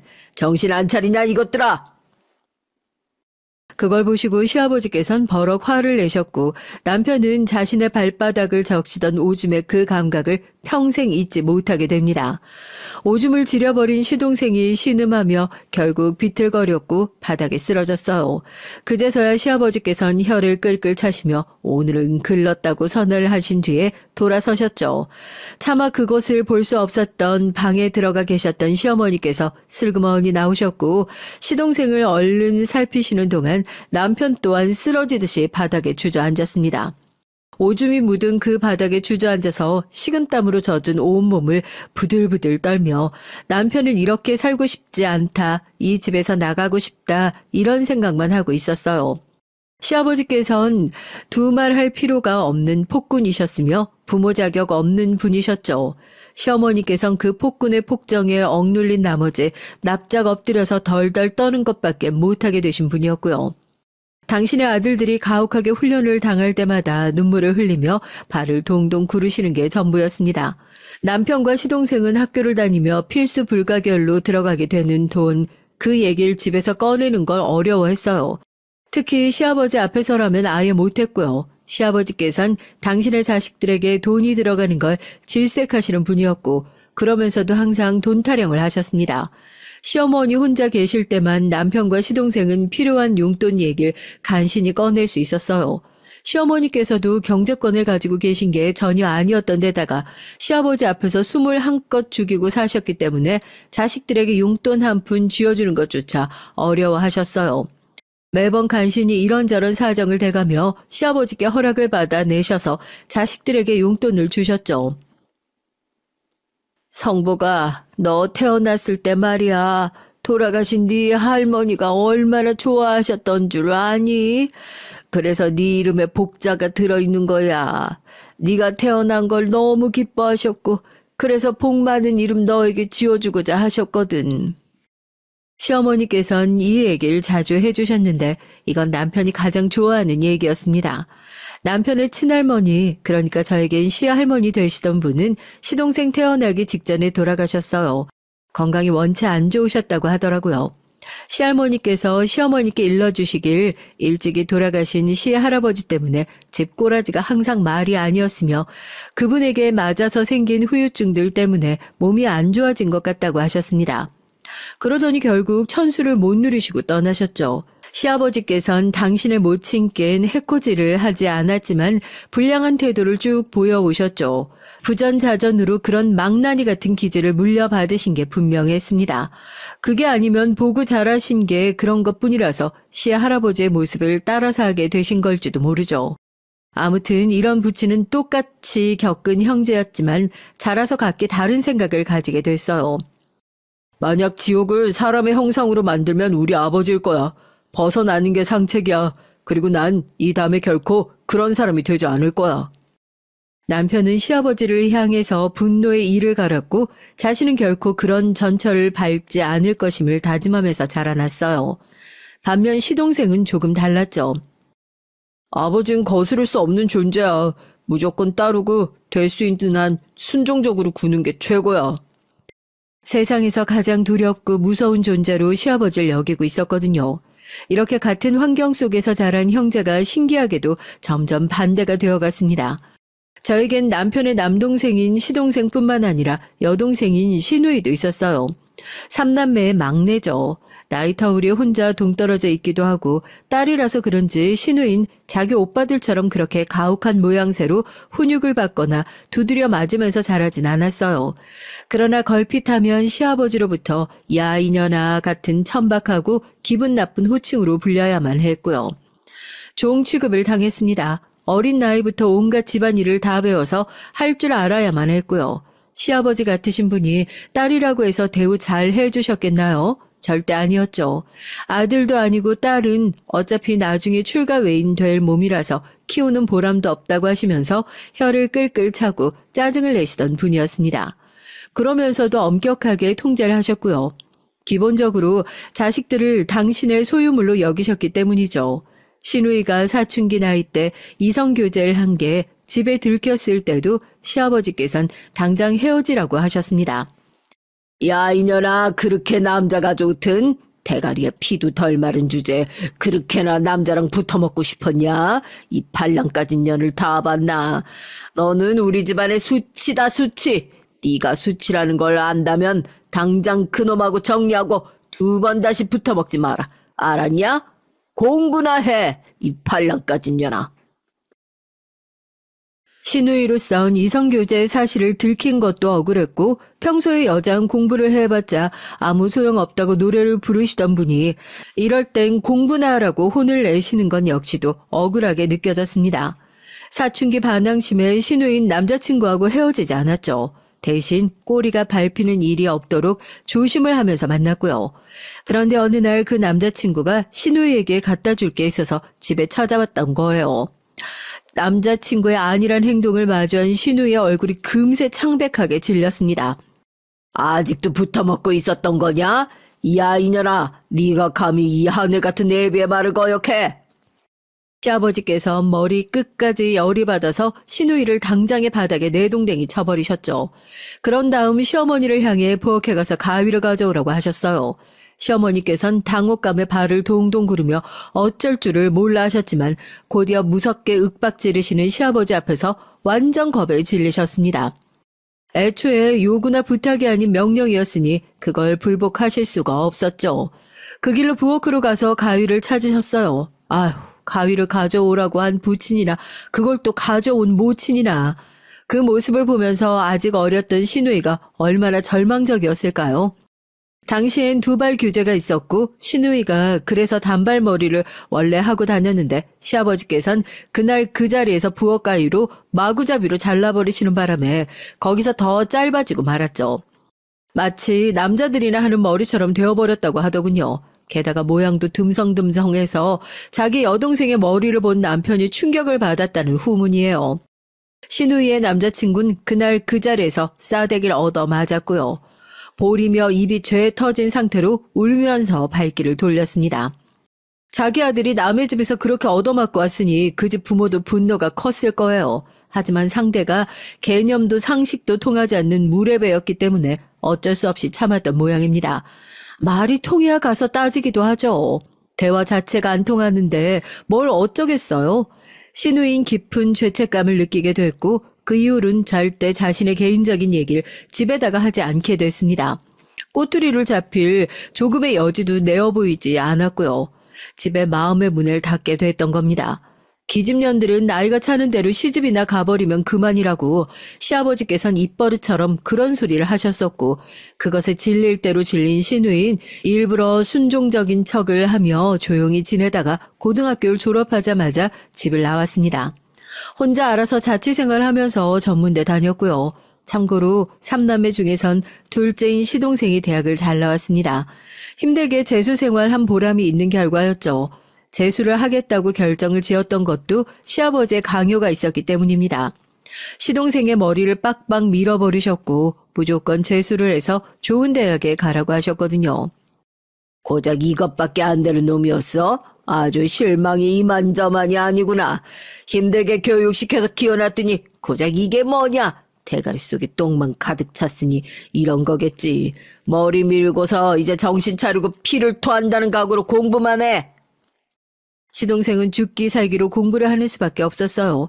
시아버지께서 당신의 차남에게 좋은 대학을 강요하셨던 건 차남보다 공부 수준이 좀 더 나아 보였던 장남이 기대 이하의 결과물을 냈기 때문일 겁니다. 하지만 장남에겐 재수를 강요하실 수가 없었죠.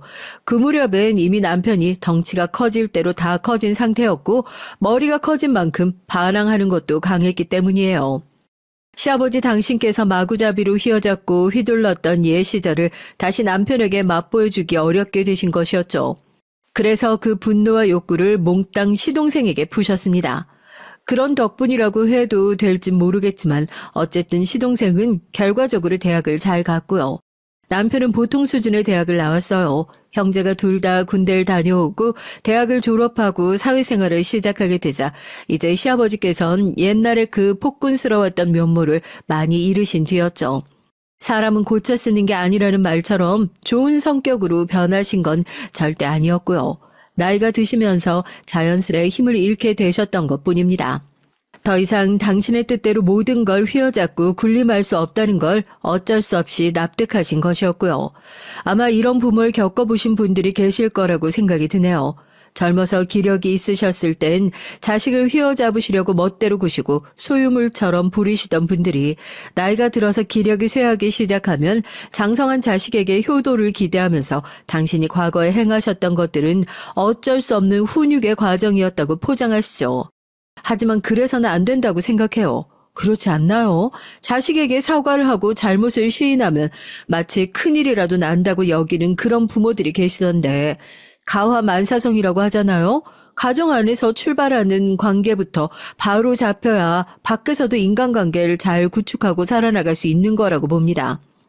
시아버지께선 뻔뻔한 분이셨고 그래서 당신의 기세가 과거와 같지 않다는 걸 아시면서도 숙이는 건 싫어하셔서 고압적으로 자식들에게 효도를 요구하셨어요. 이를테면 사회생활하며 돈을 벌기 시작했으니까 용돈을 내놓으라는 것이었죠. 10만 원, 20만 원, 뭐 그런 정도였다면 당시의 기준이라고 할지라도 웬만하면 드렸을 텐데 그것보다 더 많이 원하셨기 때문에 남편으로선 부담도 되고 기분도 몹시 언짢을 수밖에 없었습니다. 시동생도 당연히 마찬가지였고요. 차이점이 있다면 남편은 그걸 겉으로 티를 냈다는 것, 그리고 시동생은 티를 못 냈다는 것이었네요. 과한 용돈을 요구하시던 시아버지를 만류하셨던 건 시어머니셨습니다. 애들이 이제 돈을 벌기 시작했는데 모도록 그냥 둬야 하는 거 아닐까요? 지들이 그만큼 커서 돈벌이 하는 게 전부 다 누구 덕이라고 생각하는 거야? 그 배응망덕한 것들이 애비 덕분에 무탈하게 커서 대학 나오고 직장까지 얻었으면 응당 보답을 해야 하는 거 아니야? 이 애비가 먼저 말 꺼내기 전에 그것들이 알아서 째깍째깍 은혜를 갚았으면 될 일인데. 그렇지만 용돈을 너무 달라고 하는 건 좀 아닌 것 같아요. 아니긴 뭐가 아니야. 이 요편네가 나이 처먹고서 주름살만 늘어간 게 아니라 간덩이도 같이 불어났나? 죽고 싶어? 그게 아니라 당신 생각을 해봐요. 애들이 이제 각자 자기 짝 만나서 결혼하려고 들지 않겠어요? 장가를 가야죠. 그런데 집에서 보태줄 게 없다시피 하니까 애들이 알아서 장가를 가야 되는데 돈을 모아야 되지 않겠어요? 돈이 없어서 장가를 못 가기라도 하면 그럼 어떡해요? 애들이 장가만 잘 가면 참한 며느리하고 귀여운 손주를 보여주면서 그때 효도 많이 할 테니까 지금은 애들 돈 좀 모으게 그냥 둡시다. 이 여편네가 진짜 미쳤나? 어디서 서방한테 훈계질이야? 어디서 지금 날 감히 가르치려고 들어? 시어머니 딴은 아주 드문 일로 용기를 쥐어짜서 목소리를 내신 것이었고요. 그런 시어머니를 당장이라도 한 대 치실 듯 손을 위로 번쩍 드셨지만 시아버지께서는 은근히 설득당하시는 중이었어요. 어쨌거나 가부장적인 분이셨던 만큼 남자가 결혼을 할 때 뭔가 역할을 다 해야 한다는 생각을 가지고 계셨거든요. 자식이 결혼을 안 한다는 가정은 아예 하지도 않으셨고요. 반드시 결혼을 해서 가정을 이루고 사는 게 정상적인 거라고 여기시는 분이었습니다. 그리고 시어머니께서 완곡하게 표현을 하셔서 그렇지 시댁에서 자신들의 결혼에 보태줄 수 있는 수준이 없다시피 한 정도가 아니라 아예 없었으면 집안에 모아둔 재산 같은 것도 딱히 뭐가 있다고 보기가 힘들었고요. 그러니 시아버지께서도 그때 한 발짝 뒤로 물러나셔서 말도 안 됐던 과도한 용돈 욕을 철회하셨던 것이겠죠. 전 시댁이 이런 곳인지 전혀 모르는 상태에서 남편을 만났기 때문에 처음엔 그래서 남편의 태도를 이해하기가 어려웠어요. 남편이 요구하길 자기 집엔 절대 돈 얘기 같은 거 안 했으면 좋겠다고 그랬거든요. 자기 집에 돈 얘기를 솔직하게 하는 것보다 바보 같은 짓은 없다고 그랬습니다. 전 남편이 대체 왜 저러나 싶어서 이해가 안 갔는데 자란 배경을 알고 나니까 천천히 납득이 되더라고요. 남편이 시아버지라면 치를 떨기도 했고 전혀 신뢰가 없었으며 돈을 갖다 바칠 생각도 없던 겁니다. 그럼에도 어쨌든 부모니까 차마 연을 끊고 살지는 못했던 것 같아요. 남편이 장남이기도 하고 시어머니를 생각해서라도 기본적으로 최소한 자식된 도리는 하면서 지냈던 것이겠죠. 전 성격이 확실한 편입니다. 나이가 들면서 이게 경계가 좀 연해졌는데 지금보다 어리고 젊을 땐 성격이 아주 확실했어요. 좋게 말하면 똑부러지고 나쁘게 말하면 성질이 살짝 있으며 싸가진 조금 없다고 할까요? 그런데 제가 괜히 심심해서 그런 성격이 된 건 아니었고요. 그런 식으로 노선을 딱 정해서 정확하게 정리를 해야만 하는 환경에 놓여 있었기 때문에 그렇게 된 것이었죠. 타고난 성격 자체도 그리 유들유들하진 않았기 때문에 한마디로 전 좀 드센 여자라고 할 수 있었습니다. 문 남성들이 꺼려하는 성격이었는데요. 제가 특징이 하나 있다면 드센 여자임과 동시에 잘난 여자였어요. 저희 부부는 남편이 저에게 먼저 반해서 구애를 했고 만나게 된 관계입니다. 남편이 그러기 이전에도 제가 좋다고 하는 남자들이 몇 있었어요. 좋은 결혼 자리도 들어왔었고요. 하지만 전 남편이 제 마음에 쏙 들었습니다. 같이 있으면 편안했기 때문이에요. 그리고 딱 통하는 점이 있었죠. 여러분은 부부라고 해서 모든 걸 공유해야 한다고 생각하시나요? 서로 숨기는 거 하나도 없이 다 공개하고 살아야 한다고 생각하시나요? 저는 꼭 그렇다고 보지 않는 사람이었습니다. 결혼을 해서 한 집에 살더라도 각자의 시간과 공간이 따로 확보되어야 한다고 여겼어요. 남편은 시아버지 때문에 힘든 유년 시절을 겪어서 그런지 살짝 예민한 기질이 있었고 성격 면에서도 가끔씩 어두운 면이 드러났습니다. 힘들거나 지치는 일이 있으면 혼자서 깊이 땅굴을 파고 들어간 뒤에 조용히 재충전을 해야 하는 유형이었죠. 전 워낙에 혼자 있는 걸 잘하기도 하고 좋아하기도 하고 그런 마음이었고요. 이러니까 저희 두 사람이 딱 통할 수밖에 없었던 거겠죠. 결혼하기로 마음먹은 거에 망설임을 따라붙지 않았습니다. 확신이 넘쳐서 행복한 마음으로 결혼을 결정 지은 저희 두 사람을 보면서 시어머니께선 어딘가 아쉽다는 그런 표정을 지어주셨고요. 인사를 드리러 갔더니 절 반겨주시긴 하는데 왠지 모르게 아쉬워하는 그런 기색을 드러내신 거예요. 제가 그래서 직접적으로 여쭤봤죠. 혹시 제가 마음에 안 드시나요? 아니면 저한테 물어보실 게 있는데 물어보기 민망해서 망설여지시는 거예요? 대체 왜 그렇게 아쉬운 표정을 드러내시는지 궁금해서 여쭸더니 시어머니께서 솔직하게 답을 주시더라고요. 아니, 나는 그런 게 아니고 나이 하나가 마음에 걸려서 그렇죠. 나이요? 제 나이요? 혹시 제 나이가 좀 많다고 생각하신 거예요? 생각이 그런 게 아니라 진짜로 나이가 많잖아요. 아닌가요? 제가요? 어린 나이는 솔직히 아니지만 그렇다고 해서 나이가 많다는 소리를 들을 정도는 아닌 것 같은데요. 어머님은 많이 어린 며느리를 기대하셨나 봐요. 아니, 그러니까 나는 우리 아들보다 나이가 더 많다고 하니까 그게 좀 마음에 걸려서 하는 소리죠. 2살밖에 차이 안 나요. 완전 또래인데요. 여자 쪽이 남자보다 나이 많으면 그만큼 단점만 많지. 제가 당당하고 분명하게 대답을 드렸지만 시어머니께서 못마땅한 얼굴로 중얼중얼 거리셨어요. 갑자기 단점을 운운하신 것에 그쯤 되니까 저도 속으로 어이가 좀 없어졌죠. 남편에게 듣기로는 시어머니께선 확실한 게 없으시고 자기 주장도 잘 안 하시는 편이며 평생을 시아버지께 억눌려 사시느라 사소한 것에도 깜짝 놀라시며 의기소침해하시고 심약하시다는 것 같았는데 들어온 것과는 썩 그렇게 들어맞지 않는 느낌이었거든요. 전 흐지부지 넘길 생각 없었고 그래서 작게 중얼거리신 시어머니께 다시 여쭤봤습니다. 단점이 대체 뭐가 있냐고 말이죠. 그랬더니 멋져 가시면서 시어머니께서 이렇게 말씀을 하시더군요. 아이 낳고 키우기 힘들잖아요. 여자가 어려야 아이도 건강하게 잘 낳지. 아이 많이 낳아서 축구팀 만들고 야구팀 만들 거 아니에요. 아이는 하나 혹은 둘만 낳을 생각이거든요. 요즘에 아이 많이 낳는 집들이 워낙 드문 건 어머님도 아실 테고요. 아이 많이 낳을 것도 아닌데 제 나이 때문에 이세 걱정하시는 건 괜한 걱정이라고 말씀드리고 싶네요. 그러니까 내 말은 또 여자 쪽이 남자보다 연상이면 너무 드세게 굴고 남자 머리 꼭대기 위에 서려고 하고 매사에 고집 부리고 그럴까봐 걱정이라는 거지. 그래요? 전 그렇게 생각 안 하지만 만약 어머님 말씀대로라고 할지라도 그게 뭐 그렇게 문제인가요? 왜 문제가 없어요? 여자 쪽이 남자보다 어려도 별로 그렇게 썩 좋은 것 같진 않거든요.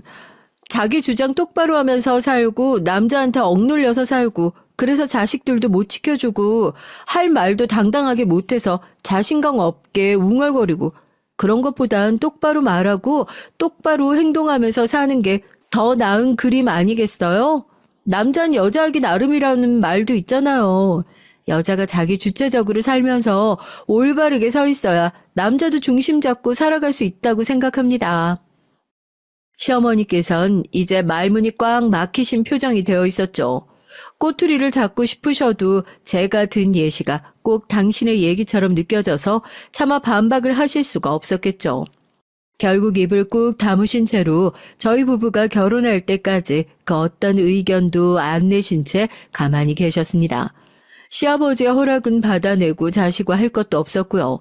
시아버지께선 자존심과 허세 때문에 겉으로는 아닌 척 하셨지만 이미 장남의 기세에 눌리신 지 꽤 된 참이었어요. 장남이 결혼을 하겠답시고 여자를 데려왔는데 그 앞에서 대놓고 반대를 하실 여력이 안 되었죠. 당신께 재산이라든지 권이라든지 그런 위험이 있어야 반대를 할 명목과 명분이 설 텐데 그게 아니었으니까요.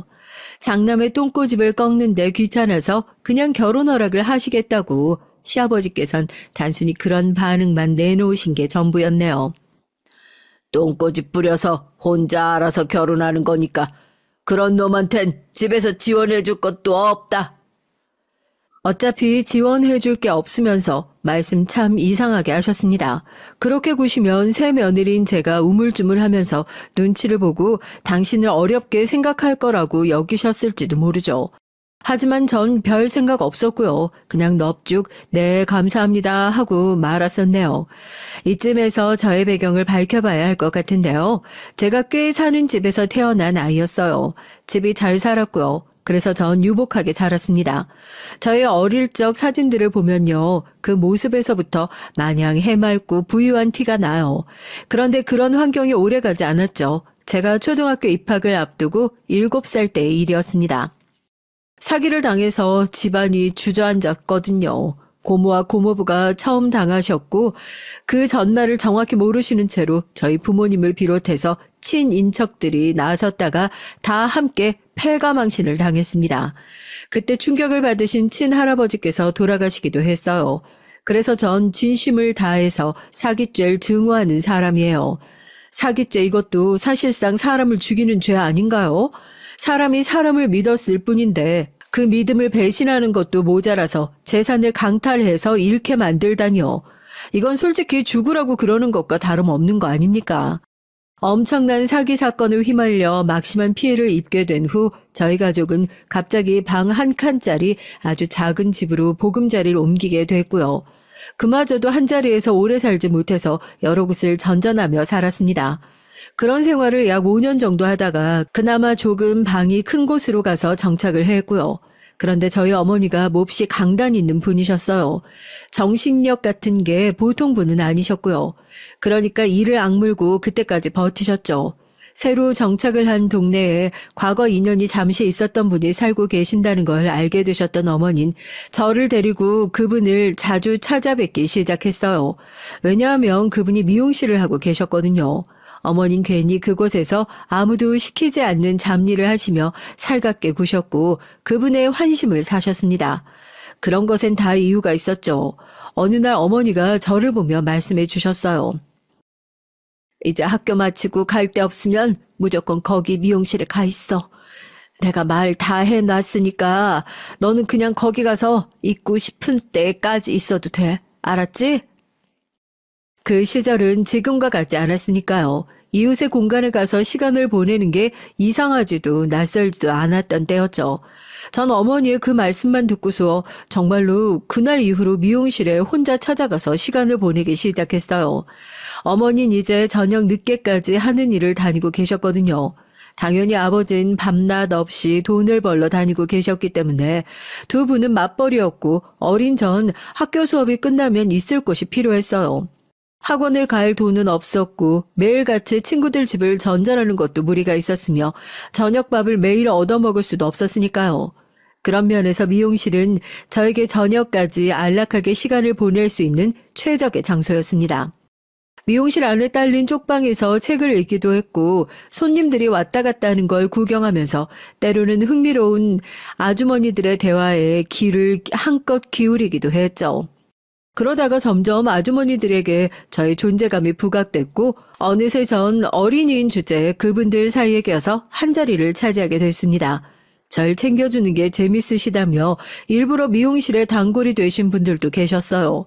전 낯을 크게 가리지 않는 성격이었는데 그런 시간을 보내면서 점점 저 대범한 구석을 갖추게 된 듯 싶어요. 그래서인지 사람을 상대하는 걸 두려워하지 않는 사람으로 자라났고요. 그 시절, 그 시간들이 저에겐 귀중한 자산이 된 것이었죠. 아주머님들이 책이라든지 문제집 같은 걸 갖다 주시기라도 하면 전 그걸 감사한 마음으로 싹 다 보고 풀었습니다. 그러면서 자연스레 집중하는 법, 공부를 대하는 자세도 익힐 수 있었고요. 저희 가족의 성공 비결은 좌절하지 않았던 거라고 생각해요. 빛났던 과거의 영광과 비참해진 현재의 두려움을 비교하려 들지 않았습니다. 그게 비결이라면 비결이었네요. 특히나 어머니가 워낙 의연하신 분이었기 때문에 아버지도 포기하지 않고 끊임없이 위를 바라보며 어떻게든 발버둥을 치셨던 거라고 생각해요. 제가 중학교에 다니고 있을 때 아버지가 절치부심해서 사업을 시작하셨습니다. 아주 작은 규모의 사업이었고요. 그 사업은 3년 차를 맞이했을 때 좋은 기회를 얻게 되면서 조금씩 규모를 키울 수 있게 됐습니다. 점차 탄탄해졌고 그렇게 성장을 해나갔죠. 미용실에서 신세를 지면서 지냈던 그런 시간들 덕분이었을까요? 전 학창시절 내내 교우 관계도 괜찮게 유지를 했고 선생님들로부터 좋은 평가를 받았습니다. 학생회장을 지냈고요. 대학도 잘 나갔습니다. 대학의 수준을 따지자면 시동생과 거의 비슷하다고 볼 수 있는 그런 곳을 졸업했고요. 취업도 꽤 성공적으로 해냈는데 특히 제가 면접에서 좋은 점수를 받아서 최종 입사를 할 수가 있었답니다. 그곳에서 만 2년 동안 경력을 쌓았고 이직을 했어요. 이직을 어디로 했는가 하면 아버지의 회사로 했습니다. 그즈음 아버지가 작은 사업을 시작해서 일구셨던 그 회사가 성장을 어느 정도 해낸 끝에 답보 상태에 머물러 있었어요. 이럴 때 어찌 보면 가장 어렵고 힘든 상태인데요. 그래서 전 회사에 들어가서 사내 분위기부터 살피고 이를 차분히 배워나갔습니다. 그리고 오로지 저만 생각해낼 수 있는 신선한 활로를 찾아내면서 그걸 다 정리를 해뒀죠. 섣불리 그걸 외부로 꺼내 보이진 않았고요. 시간을 들여서 차근히 저의 존재감을 드러내며 조금씩 제가 떠올린 활로를 사람들에게 알려주었고요. 그러면서 전 어느새 모두가 인정할 수밖에 없는 핵심적인 인물로 부상하게 됐습니다. 처음엔 제가 아버지의 딸이라는 걸 밝히고서 입사를 한 건 아니었지만 당연히 자연스레 다들 알게 된 상태였는데요. 회사 사람들은 입을 모아서 가족 회사라면 단점이 극명하기 마련인데 이런 가족 회사라면 환영이라고 하면서 이게 바로 가족 회사의 모범적인 예시라고 말을 해줬어요. 빈말이 어느 정도 당연히 섞여 있었지만 다들 눈을 빛내면서 회사를 다니는 와중에 그렇게 의견을 들어주니까 제 입장에선 정말이지 감사하더라고요. 그리고 특이사항으로는 회사의 말단들이고 어린 막내들일수록 저에게 힘을 실어주는 목소리를 냈다는 겁니다.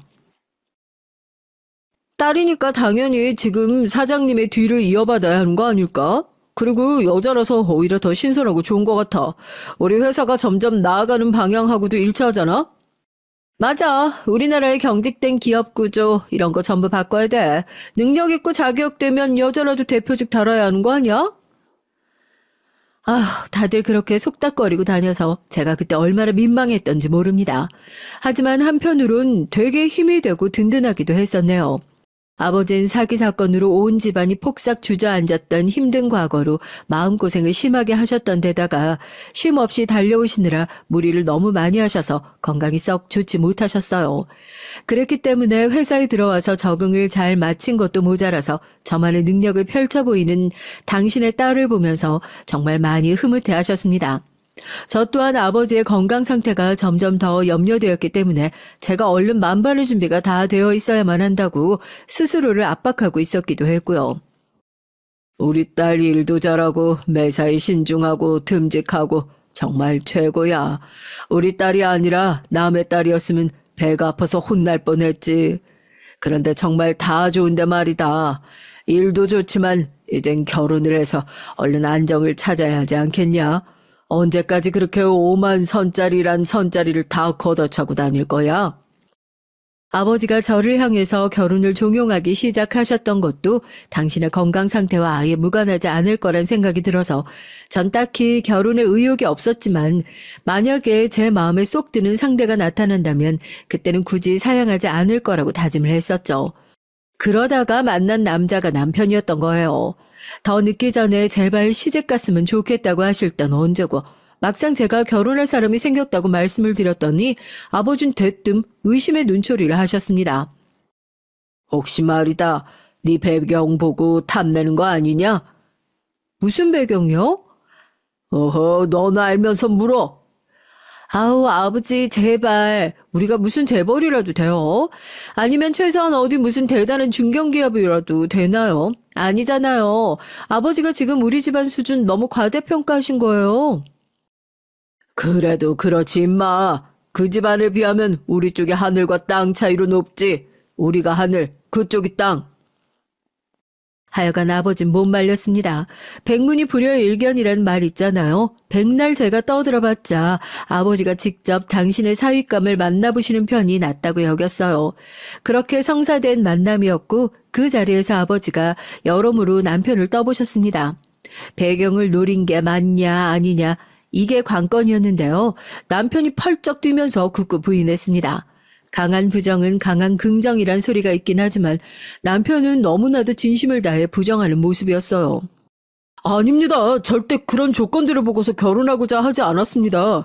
외람된 말씀입니다만 제가 딱 하나 바라는 게 있다면. 바라는 거? 그게 뭔데? 우리 회사로 출근시켜달라고? 아니요. 그게 아니라 저희 집에 그 사실을 밝히지 않는 겁니다. 뭐야? 설마 자네 가족들한테 결혼할 상대가 어떤 집안인지 정확히 안 밝히겠다는 건가? 내가 이해한 게 맞나? 예, 맞습니다. 전 가족들에게 전혀 밝히고 싶은 마음이 없어요. 그게 제 바람이에요. 아버지가 굉장히 당황하신 눈빛으로 저를 바라보셨고 전 어깨만 으쓱하고 말았네요. 남편의 바람이 굳이 안 들어줄 이유가 없었으니까요. 아버진 남편을 미심쩍어 하시면서도 인정해 주셨습니다. 그렇게 결혼을 하게 됐죠. 남편은 시아버지와 관계를 회복할 생각이 눈꼽만큼도 없었어요. 당연하다면 당연한 얘기입니다. 그래서 삭막하고 뻘쭘한 부족한 부자 관계였고요. 그래서 시댁하고 열심히 교류를 할 일도 없었습니다. 결혼하고 나서 남편은 남편대로 열심히 일을 다니면서 살고 저는 저 나름의 노력을 다하는 하루하루를 보내고 있었죠. 그런데 시댁에 변화가 생겼으니 그건 바로 시동생이 의사와 결혼을 한 것이었어요. 딱 1년 만나고 결혼을 하게 된 거였는데요. 결혼할 때 시동생이 시아버지를 향해 드린 말씀이 압권이었습니다. 아버지, 제가 해냈습니다.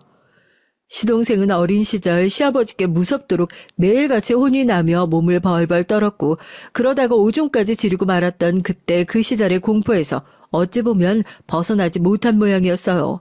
나이가 들고 사회인이 되어서도 시아버지의 그늘에서 벗어나지 못했죠. 왜냐하면 시아버지의 말씀이라면 거역할 생각을 못했거든요. 무조건 복종하고 따라야 하는 절대적인 존재로 봤습니다. 그래서 의사같이 대단한 며느리를 데려온 것을 시아버지께 자랑하고 인정받으려고 한 것이에요. 그래 이놈아, 네가 해냈구나. 잘했다. 감사합니다 아버지. 잘 살겠습니다. 벅찬 얼굴의 시동생을 보면서 저나 남편은 이해가 안 돼서 고개가 저절로 저어졌어요. 동서은 시동생보다 한 살이 많았죠. 어쩌다 보니까 형제가 둘 다 연상과 결혼을 하게 됐는데요. 저한테 하셨던 것과는 달리 동서에겐 시어머니께서 나이가 많다느니 하는 소리를 안 하셨습니다. 그저 흐뭇하게 바라보실 뿐이었죠. 그것부터 차별이 느껴지더라고요. 동서가 잘난 집안에서 태어나 자라서 의사가 된 건 아니었고요. 쉽게 표현을 해보자면 개천에서 난 용에 가까웠습니다. 친인척 다 통틀어서 의사가 된 건 동서가 유일했죠. 그리고 굉장히 엄하고 무서운 부친을 두었더라고요. 모친도 만만치 않아서 동서는 한 번 농땡이를 피웠다가 죽도록 얻어터진 후에 밤새도록 책상 앞에 앉아서 문제집을 푼 적도 있었다고 해요. 가족들이 보통은 아닌 것 같았죠. 그러니까 시동생하고 통하는 구석이 있었겠죠. 제가 회사 일 때문에 바빠 죽겠건만 동서가 생겼다고 해서 시댁에 발걸음을 한 건 아니었고요. 시누이가 돌아왔길래 시댁에 종종 들리게 됐습니다. 시동생과 동서의 결혼식에 참석한 걸 계기로 시어머니의 눈물겨운 설득을 마주한 시누이가 집으로 돌아왔거든요. 여태까지 계속 혼자 자취 생활을 하면서 특별한 일이 없으면 절대 집에 오지 않았던 시누이였습니다. 이제 여러모로 집안이 안정적으로 굴러가고 있으니까 와서 지내라고 시집이라도 가게 되면 그땐 같이 못 살지 않겠냐고 시어머니께서 열심히 설득을 해주셨고 그래서 시누이가 시댁에 있게 되었건만 너무 오래 떨어져 살아서 그런지 막상 모녀 관계가 어색한 모양이었어요. 부녀 관계가 딱딱한 건 말을 할 필요도 없었고요. 시어머니께선 분위기를 풀기 위해서 며느리들이 자주 시댁에 들러줄 걸 요청하셨습니다. 전 가만 보니까 시누이하고 왠지 잘 맞는 듯 싶었어요. 대화가 잘 통하더라고요. 그래서 금세 좀 친해졌고 그러면서 자연스레 시댁에 종종 가게 됐으며 제가 차를 가져가서 그곳에 도착하면 시누이가 나와서 제 차를 타고 함께 카페 등지로 놀러 가는 경우들이 생겼습니다. 남편의 입에서 듣는 시아버지의 과거만 접해봤었는데 시누이의 입에서 전해 듣는 시아버지의 모습도 아주 흥미롭더군요. 옛날에 시누이가 얼마나 집에서 눈치를 보면서 마음고생을 많이 했을까 싶었어요. 며느린 저만 있는 게 아니죠. 동서도 종종 시댁에 들렀어요. 바쁜 의사라서 들르는 때가 정해져 있지 않았고요. 얼굴만 비추고서 작은 먹거리 같은 것만 놓고서 사라질 때도 잦았어요. 그러면서 자연스레 묘한 구도가 형성되더라고요. 시누이는 저와 동서 중에서 단연 저를 더 좋아했어요. 저하고 있으면 편하다는 게 가장 큰 이유였고요. 시아버지께선 내심 그게 마음에 안 드시는 눈치였죠.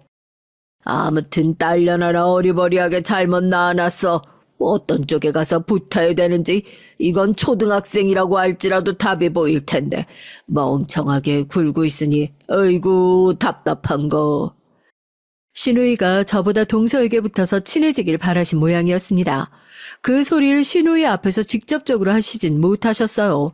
잘못 그랬다가 시누이가 눈 뒤집고 난리를 친 뒤 영영 집을 또 나가버릴지도 모르니까요. 그래서 시아버지께선 그 소리를 어디서 하셨는가 하면 제 앞에서 하셨습니다. 저 들으라고 하신 소리였어요. 제가 그 앞에 대고 무슨 말씀을 드리겠습니까? 그냥 못 들은 척 하는 게 당연히 최선이었죠. 시어머니께선 시아버지께서 동서를 더 선호하니까 따라가는 느낌이었고요. 드문 경우로 저와 동서가 같은 시간 내에 시댁에 들릴 때도 있었는데요. 그럴 때면 정말 티가 팍팍 나게 동서한테만 더 살갑게 구셨습니다. 제가 도착했을 땐 왔냐고 물으시더니 동서가 도착하니까 갑자기 냉장고에서 체리를 꺼내서 씻으시더라고요. 저는 그 냉장고에 체리 같은 과일이 있는 줄도 몰랐거든요. 제가 좀 먹으려고 하니까 은근히 눈치를 주셨어요. 동서가 잘 먹으니까 흐뭇하게 웃으셨고요. 시어머니께서 애초에 자주 좀 와달라고 하셔서 전 그 요청을 들어드리고 있는 입장이었는데 자꾸 그러시니까 서운하더라고요. 그래서 날 자꾸 한번 여쭤봤죠. 어머님, 왜 자꾸 동서만 예뻐하세요? 아, 내가 언제 그랬니? 언제라고 특정할 수도 없어요. 항상 그러시니까요. 그러자 시어머니께선 민망한 표정을 감추지 못하셨죠. 전 발뺌 마실 생각 말라는 눈빛을 부릅뜬 채로 시어머니를 바라보는 중이었고요. 이윽고 시어머니께선 이런 대답을 내놓으셨습니다. 아, 난 모른다. 네 시아버지한테 물어보든지 해라. 난 그냥 하자는 대로 하고 시키는 대로 따르는 것뿐이야. 그런 식으로 어물쩡 떠넘기시더라고요. 기가 막혔죠. 하지만 이런 대화가 있었다고 시누이한테 말을 했더니 원래 주체적인 생각을 못하시는 분이라고 시어머니를 표현하더라고요. 그래서 제가 그날 이후로 더 캐묻지 않고 시어머니를 그냥 내버려 뒀습니다. 시어머니까진 그렇다 치겠는데 제가 과거를 다 들어서 그 정체를 알고 있는 시아버지께서 안 어울리시게 살가운 미소를 짓기 시작하신 것만큼은 왠지 그냥 넘어갈 수가 없었어요. 의사 며느리를 집안에 들여온 것으로 어깨에 힘이 잔뜩 들어간 시동생이 시아버지를 향해서 충성 이런 자세를 보였고요. 동서는 시아버지께서 자기를 추켜 세워주는 게 좋은 모양이었습니다. 그 이유를 알 것도 같았죠. 동서의 집안이 워낙 엄격하고 무서웠다고 하니까요. 시아버지 같은 그런 분에게 인정을 받고 칭찬을 받는 게 뿌듯한 것, 그 과정이 몸에 새겨져 있었던 겁니다. 시동생과 동서 그 부부가 아주 쌍으로 제 기준으로 보자면 골 때렸어요. 그런데다가 시아버지께서 노골적으로 자꾸만 절 보시면서 한숨을 쉬시는 게 아니겠어요? 아유, 그 아들놈의 그 며느리년. 어느 날은 그런 소리까지 하시더라고요. 제가 하도 어이가 없어서 전에 시어머니께 여쭈었다가 말았던 걸 시아버지께 대놓고 여쭤봤습니다. 아버님, 저도 눈이 있고 귀가 있어요. 왜 자꾸 저한테만 그러세요? 동서한텐 활짝 웃어주시다가 저를 딱 보시곤 인상 쓰신 적도 있으시잖아요. 말하는 꼬라지 봐라. 드세다, 드세. 제가 드센 거면 아버님은 뭔가요? 천박하다고 해야 되나요? 노민인 연인이 그런 소리 너무 자연스럽게 하시네요. 뭐라고? 이게 아주 건방지구나. 어디 며느리년이 하늘같이 떠받들어야 하는 시아버지한테 대들어. 이래서 사람이 급이라는 게 나뉘어 있는 거다. 네 동선 의사잖냐? 너는 고작 흔하게 널린 직장인이고 차별받는 게 당연하거늘 굳이 이걸 따지고 묻다니. 저 흔한 직장인 아닌데요? 제가 다니는 곳이 어딘지 아버님은 제대로 알지도 못하시면서 그러시네요. 막무가내로 구시는 버릇은 예나 지금이나 똑같으신가 봐요.